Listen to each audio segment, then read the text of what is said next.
ओम साई राम जी। आप सबको बहुत बहुत प्रणाम। आप सबके हृदय में बसे हुए परमेश्वर को भी मेरा कोटि कोटि प्रणाम है। कहते हैं कि एक टेबे स्वामी संत थे। संत नहीं थे, एक बाबा के भक्त थे। उन्होंने जाकर वो टेबे स्वामी गोदावरी नदी के तट पर जाकर एक डेरा लगा लिया। वहाँ रहने लगे। वो भगवान दत्तात्रेय जी के भक्त थे, कर्मकांडी।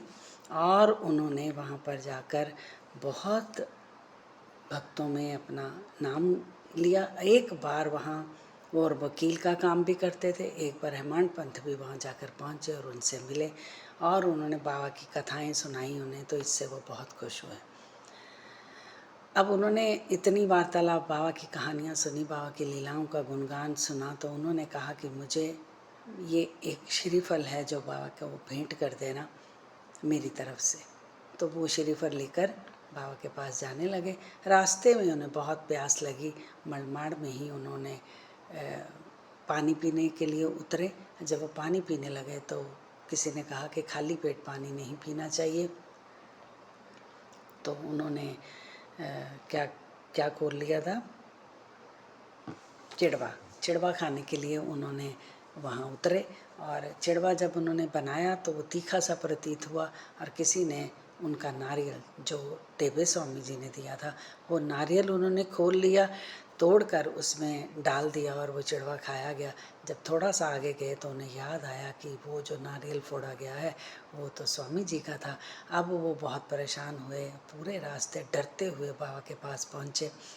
डरते और कांपते हुए बाबा के पास पहुँचे। इधर से बाबा को भी टेबे स्वामी ने कह दिया था कि मैं आपके लिए श्रीफल भेज रहा हूँ।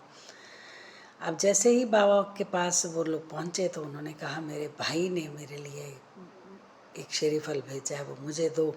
अब वो रोने लगे और चिल्लाने लगे, कहने लगे कि बाबा वो गलती से हमारे से फूट गया है और हमने उसको खा लिया है चिड़वे में डालकर। चिड़वा बहुत तीखा था, तो आप इसके बदले में दूसरा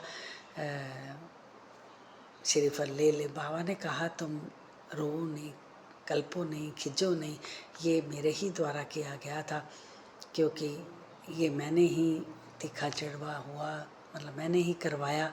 और इसके बाद वही भी श्रीफल तोड़ा गया और खाया गया, सब भक्तों में बांटा गया, ये मेरे ही कारण हुआ है।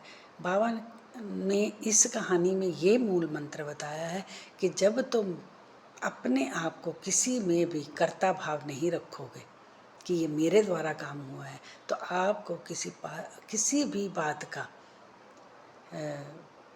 क्या बोलोगे उसे, किसी भी बात का आपको उसमें कष्ट नहीं होगा।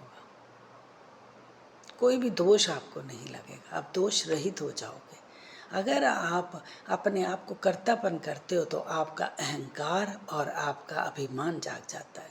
और जब हम कोई भी कार्य करें, चाहे अच्छा चाहे बुरा, हम अगर उसको प्रभु पर सौंप देते हैं कि ये प्रभु की इच्छा थी, तो उसका अभिमान और अहंकार हमारे भीतर नहीं आता।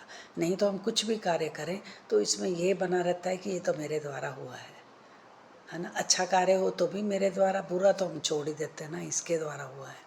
यही होता है कि नहीं होता?